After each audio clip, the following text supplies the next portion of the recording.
আসসালামু আলাইকুম। আজকে তৈরি করে দেখাবো স্প্রিং রোল। স্প্রিং রোলের ভেতরের পুরটা তৈরির জন্য আমি প্রথমে 2 টেবিল চামচ সয়াবিন তেল দিয়ে দিলাম। এর মধ্যে দিয়ে দিচ্ছি হাফ কাপ পেঁয়াজ কুচি, 1 চা চামচ রসুন বাটা, 1 চা চামচ আদা বাটা। কাঁচামরিচ দিয়ে দিলাম 5-6টা, তবে ঝালের পরিমাণটা আপনারা আরেকটু বাড়িয়ে দিতে পারেন।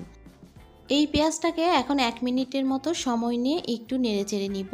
এরপর আমি একে একে দিয়ে দিচ্ছি সবজি। প্রথমে দিয়ে দিব হাফ কাপ গাজর কুচি, 1/4 কাপ সবুজ ক্যাপসিকাম আর হাফ চা চামচ লবণ। এই সবজিগুলোকে এখন একটু হালকা ভেজে নিব, তবে অনেক বেশি রান্না করে সবজিগুলোকে একেবারে নরম করা যাবে না। এর মধ্যে এখন দিয়ে দিব বাঁধাকপি কুচি 1 কাপ পরিমাণ। বাঁধাকপিটা পরে দেওয়ার কারণ হচ্ছে বাঁধাকপিটা খুব তাড়াতাড়ি সিদ্ধ হয়ে যাবে, এজন্য আমি প্রথমে গাজর আর ক্যাপসিকামটা দিয়ে নিয়েছি। এরপরে দিয়ে দিলাম মেজারমেন্ট কাপের 1 কাপ মুরগির মাংস, 1 টেবিল চামচ সয়া সস, 1/4 চা চামচ সাদা গোলমরিচের গুঁড়া। আর এই মুরগির মাংসটা আমি আগে থেকেই সামান্য একটু সাদা গোলমরিচের গুঁড়া আর লবণ দিয়ে সিদ্ধ করে নিয়েছি। সিদ্ধ করে এটাকে একটা কাঁটা চামচের সাহায্যে একদম ঝুরি করে নিয়েছি। এখন চিকেন দেওয়ার পর একটু ভেজে নিয়ে এর মধ্যে এখন দিয়ে দিলাম 1 টেবিল চামচ কর্নফ্লাওয়ার। আমি 1/4 কাপ পানির সঙ্গে গুলিয়ে নিয়েছিলাম, সেটা এখন ঢেলে দিলাম। ঢেলে দেওয়ার মিনিট খানেকের মধ্যেই দেখবেন যে এই পুরটা আঠালো হয়ে এসেছে, তখন এই পুরটা নামিয়ে নিতে হবে। ছোট একটা বাটিতে এখানে আমি 3 টেবিল চামচ ময়দা আর 3 টেবিল চামচ পানি দিয়ে খুব আঠালোভাবে একটা পেস্ট তৈরি করে নিলাম। এই পেস্টটা দিয়ে আমি স্প্রিং রোলের শীটটা আটকাবো।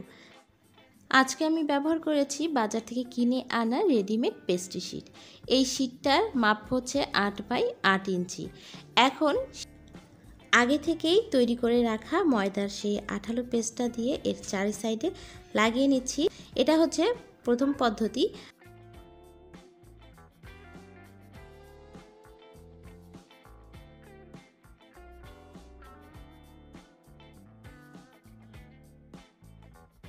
আর দ্বিতীয় পদ্ধতিতে আপনারা ভাঁজটা ঠিক এইভাবে দিবেন। এটারও 4 সাইডে আমি এখন সেই আঠালো পেস্টটা লাগিয়ে নিচ্ছি। আর ভাঁজটা আসলে বলে বোঝানোর কিছু নাই, এটা আসলে চোখের দেখাতেই একটু শিখে নিতে হবে। আপনাদের যে পদ্ধতিটা সহজ মনে হয় আপনারা সেভাবেই এই স্প্রিং রোলের ভাঁজটা দিয়ে নিতে পারেন। এভাবেই স্প্রিং রোল তৈরি করে আপনারা কিন্তু মাসখানেকের জন্য ডিপ ফ্রিজে ফ্রোজেন করে রাখতে পারেন। যখন প্রয়োজন হবে শুধুমাত্র একটু বের করে নর্মাল করে এটা তেলে ভেজে নিলেই হবে। আসছে রমজানে আপনারা কিন্তু এভাবে স্প্রিং রোল তৈরি করে সংরক্ষণ করতে পারেন। এখন আমি এভাবে বাকি সবগুলো স্প্রিং রোল তৈরি করে নিব আর এখন ভেজে নিব।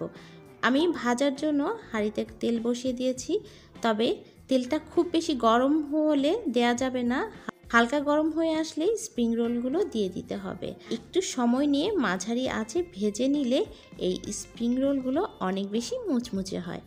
4-5 মিনিট সময় নিয়েই আমি এগুলো ভেজে নিয়েছি, উপরের কালারটা চলে এসেছে। এখন আমি এগুলো তুলে নিচ্ছি। স্প্রিং রোলের ভেতরটা কেমন হয়েছে আর উপরের দিকটা কতটা মুচমুচে এটা আমি একটু ভেঙে দেখাচ্ছি। শব্দটা হয়তো আপনাদেরকে শোনাতে পারিনি, ভেতরটা কিন্তু দেখতে অনেক সুন্দর আর অনেক মজার একটা স্প্রিং রোল। আজকের মতো এখানেই রেসিপি শেষ হচ্ছে। পরবর্তী রেসিপি দেখার আমন্ত্রণ জানিয়ে আজকের মতো বিদায় নিচ্ছি। সবাই ভালো থাকবেন, সুস্থ থাকবেন। আল্লাহ হাফেজ।